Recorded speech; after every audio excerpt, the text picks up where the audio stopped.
চাটনি তো আমরা অনেক ধরনের খাই, এইবার এই চাটনিটা একবার খেয়ে দেখো তো। খুব অল্প খরচে সুস্বাদু খাবার। চলো তাহলে বানিয়ে ফেলি।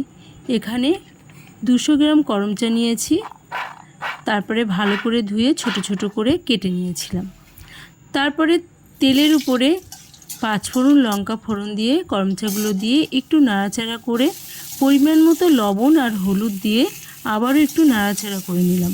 তারপরে জল দিয়ে ঢাকা দিয়ে দিলাম।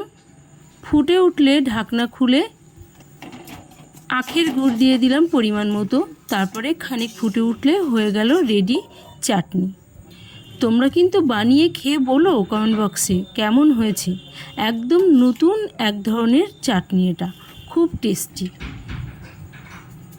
আর আমার ভিডিওটি লাইক শেয়ার কমেন্ট করে চ্যানেলটি সাবস্ক্রাইব করে পাশে থেকো।